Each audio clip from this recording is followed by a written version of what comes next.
You wake before the sun, not because someone calls your name, but because the air feels wrong, heavy, waiting. All around you, the village begins to stir, barefoot footsteps brushing dirt, low voices like insects humming under the skin. There's no sobbing, no priest, no cross, just the soft, methodical sounds of preparation. Your grandmother is dead.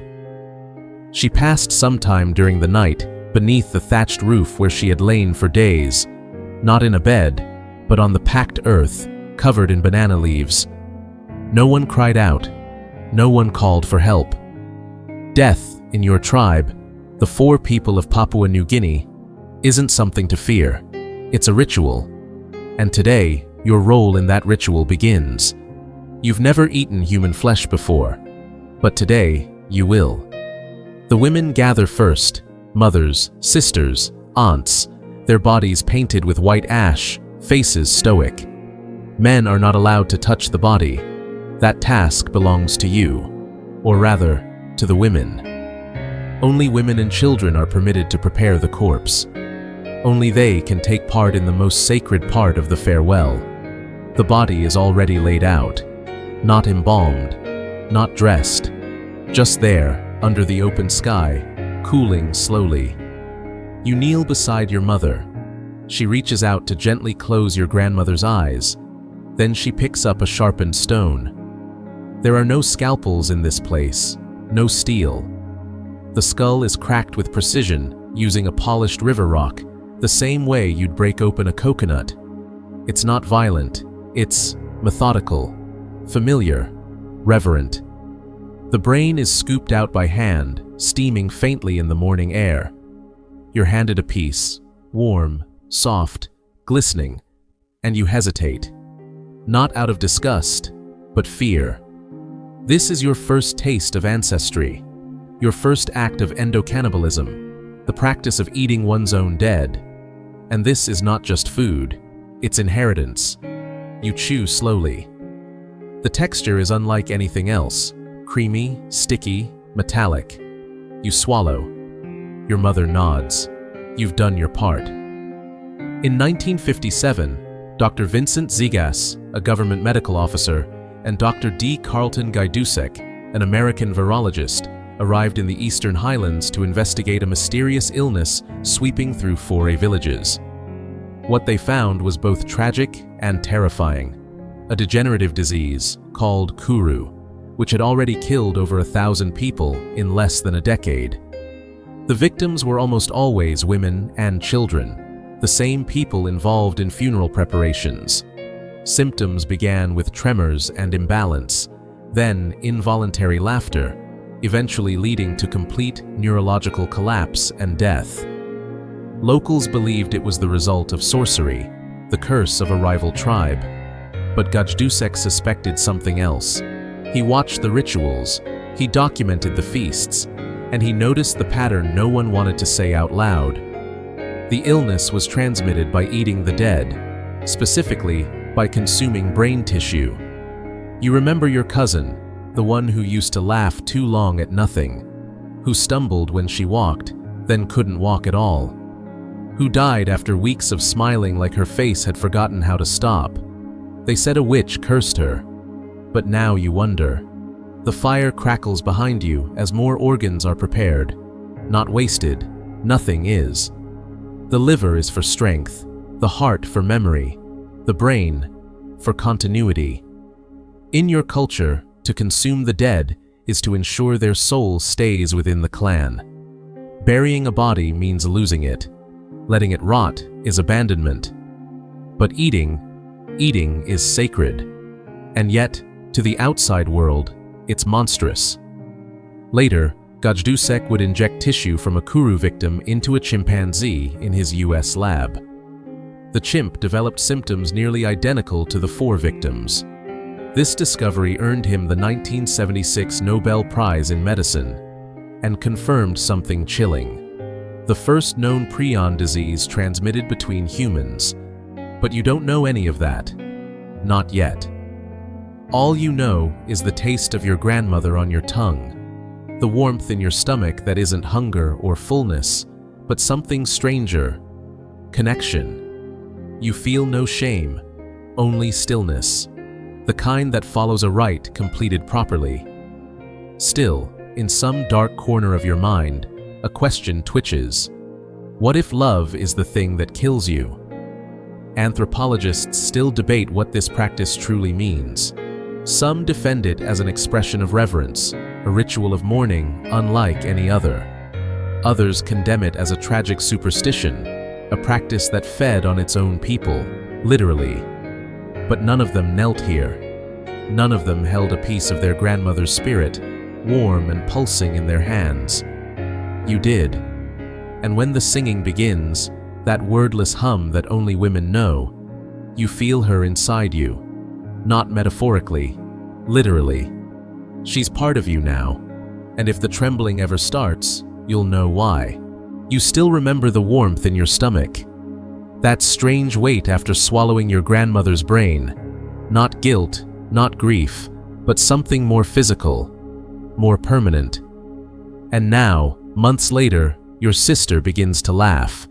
Not from joy, not from memory, from nothing. At first, it's soft, harmless, but then it grows. Long, breathless fits of laughter that leave her weak. Her hands start trembling. She drops things. Her feet drag. She forgets how to sit still. They say it's a curse. The elders whisper that someone from another village, maybe the Usarufa, sent a sorcerer. That your family must have offended a spirit. That your sister is being punished for eating something she shouldn't have. But you know better, because you saw what she ate, and you remember what it felt like to eat it too. You don't say anything though, not yet. By 1959, the disease has a name, kuru. In the local language, it means to tremble. But Western doctors begin calling it something darker, the laughing death. The symptoms follow a cruel timeline. First, the shaking, small, rhythmic in the hands. Then the loss of balance, the slurring of words, the drooling. Then the uncontrollable laughter. Finally, paralysis. Then death. Women are the most affected, children too, but never the men. Why? Because only the women and children prepare the bodies. Only they eat the most sacred part, the brain. You hear that Dr. Carlton Guy Dusek, the same man who visited your region 2 years ago with a notepad and a furrowed brow, has taken samples of the brain back to America, that he's infected animals with it, that those animals now twitch and fall and die just like your people. He calls it a slow virus, a pathogen that hides in the flesh and wakes months, sometimes years, after it's swallowed. But no one here calls it a virus. Here, it's payback. You watch your sister's laughter turn into a scream. Her legs can't hold her anymore. She crawls now, smiling and sobbing at the same time. She wets herself. She stares through people. And then, slowly, she forgets how to swallow. They hide her. They put her behind a curtain of palm leaves, not because they're ashamed, but because the sight of her will disturb the spirits. If she dies wrong, they say, her ghost might stay. So they keep her isolated, covered in tree sap and herbs. One night, your cousin tells you a story. He says someone once saw a man who died of kuru walking in the forest 2 days later. Not alive, just walking, eyes open, head tilted, as if listening to something that wasn't there. His feet didn't leave tracks. You don't sleep that night. And when your sister finally dies, wide-eyed, still smiling, they don't let you eat her. They burn her alone. For the first time in your life, the ritual is broken. In 1961, the colonial administration of Papua New Guinea, under Australian rule, quietly bans mortuary cannibalism. No police raids, no arrests, just slow, bureaucratic pressure. Health officials begin warning of brain fevers and unseen diseases. Villagers are told that touching the dead is dangerous, that cooking them is worse. Some obey. others don't. Your village splits. Some continue the old ways, in secret. Others bury their dead, quietly, as if ashamed. But the sickness doesn't stop. Not yet. Because the incubation period can stretch for years. One girl, they say, was only 3 when she ate. She didn't die until 21. And this, you realize, is the curse of knowledge. Even when you stop the ritual, you've already swallowed the seed. Some anthropologists argue the practice was never about nutrition, or religion, or even grief. They say it was a form of spiritual economy, a way to recycle status, to redistribute energy, to control inheritance through literal consumption. Others say it was a public health disaster disguised as tradition. But those people never held their dying sister's hand while she laughed herself into death. You did. And now, every time your hand trembles, just slightly, you wonder if something inside you is waking up. Something old.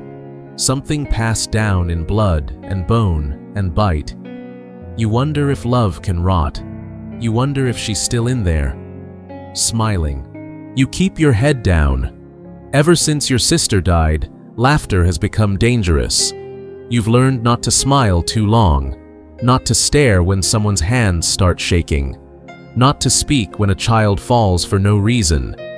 You've learned how silence works in your village. It doesn't hide truth. It replaces it. You think about the feast, not your grandmother's, the one before that, the one when they said a woman chewed too little, that her spirit stayed hungry. That was the year 3 more died. You never questioned it before. Now, every whisper feels like a warning. Every tradition feels like a dare. One night, you ask your mother quietly, "What if we stopped?" She stares at you like you've just insulted every ancestor who's ever fed you. She doesn't speak. She just gets up, leaves the fire, and doesn't return until morning. You've broken a rule, not a law, something older, unspoken. In your tribe, doubt is more dangerous than death. Because death is expected. Doubt spreads. The others feel it too. You see it in the way people avoid touching bodies now. Some burials happen quietly, at night. No songs, no smoke, just holes dug fast and deep. You hear a rumor that one woman, an elder, buried her husband's brain instead of eating it. And days later, her own children got sick. They say she cursed her family. But when you see her, she looks stronger than you remember. You begin noticing a pattern. Those who refuse the feast, secretly, quietly, don't seem to fall ill. But they also don't speak much. Like silence has become their only shield. They've traded ritual for secrecy, tradition for survival. And it's not just here. You hear stories from across the valley. Villages that used to send messengers for ceremonial gatherings have stopped coming. Some say their chiefs forbid the eating now. That new laws are being whispered down from the mountains, from places with radios and shoes and papers no one here can read. No one talks about it openly, but everyone knows change is creeping in. Still, your village resists. The older men call these shifts a sickness of the mind. They say the land is punishing those who break the old ways, that ancestors are watching from the trees, that funerals without fire are not funerals at all. You want to believe them. You really do. But one afternoon, as you gather wood, you find a boy sitting alone by the river. He's digging at the mud with one hand, chewing on leaves with the other. His legs twitch every few seconds. You recognize that twitch. You've seen it before. He hasn't eaten anyone. He's too young. And that's when it hits you. This boy was just a baby when his grandmother died. He wouldn't have remembered the feast, but he must have been fed. Fed like all infants are in those first rituals, mashed portions softened with spit. His sickness isn't from today. It's from years ago, passed down like a family story, but deadlier. You feel your own hands tremble, just for a moment. Maybe from fear, maybe not. And suddenly you realize you don't need to eat the curse. You just need to be born into it. That night, someone dares to say it aloud. Around a low fire, with only 3 others present, one of the younger men, someone who used to dance during funerals, says he won't do it anymore, says he won't eat, says he won't feed his wife, his sister, or their children. The silence afterward is louder than any drum. Eventually, one of the elders stands. He doesn't yell, he doesn't curse, he just says this: "If you stop eating the dead, they'll stop remembering you when you join them." No one replies, but something has shifted. Some anthropologists, though they never set foot on this soil, later speculated that the Fore were beginning to form a cultural split, a quiet civil divide between those who clung to belief and those who had seen too much to continue. They debated whether such resistance was an act of rebellion or a natural defense mechanism. But you don't care about theories. You care about your sister's smile, frozen in the last breath she ever took. You care about the way that boy by the river stared through you, like your face meant nothing anymore. You care that your mother won't touch you now unless she has to. You care that you no longer know how to pray for the dead, because the words are tied to rituals you don't believe in anymore. And you care that your body sometimes feels heavy, as if something inside you is waiting, patient, familiar, like it belongs to someone else. You wake up with a bitter taste in your mouth, not food, not smoke, something older, something that clings to your teeth even after rinsing with river water. You spit, but it doesn't leave, because it's not in your mouth, it's in your memory. You haven't eaten human flesh in years. Most people haven't. No one says it outright, but the feasts have stopped. Quietly, like an old drum put away without ceremony. One by one, families began refusing. Some buried their dead at night. Others claimed the body was missing. No one confronted them. Because deep down, everyone feared the same thing, that the sickness hadn't left. It had only gotten smarter. It's 2003 now. You're older. You have children. You haven't told them everything, only what they need to know. That the forest remembers. That the bones beneath the hills are not asleep. That their aunt died laughing, but not why. Then one day, a man arrives. Not a missionary, not a government officer. A man with long hair and a soft voice. He asks for blood samples, offers medicine, says he's not here to judge, just to understand. You let him prick your finger. Why not? Weeks later, he returns. This time, he brings a photo. It shows a string of letters, not in your language. He points to one part and says, "You have a mutation. It protects you. You don't understand." He explains that your DNA, your invisible blood map, carries something only found in your people. A change, a defense, something that resists the sickness, something that evolved because your ancestors survived it. He calls it G127V. You call it proof you were never wrong to be afraid. In 2009, researchers from University College London publish a study in the New England Journal of Medicine. They claim that the Fore people, your people, developed a genetic resistance to prion diseases, something no other human group on Earth had done. They say your blood holds secrets about Alzheimer's, Parkinson's, even mad cow disease. They call it a rare gift from a deadly tradition. But to you, it's not a gift. It's a scar. You wonder how many had to die for this gift to form. How many women had to chew through fear. How many children had to fall twitching into the fire. How many funerals had to become feasts before your body finally learned how to survive. And still, some don't. The last known death from Kuru happened in 2005.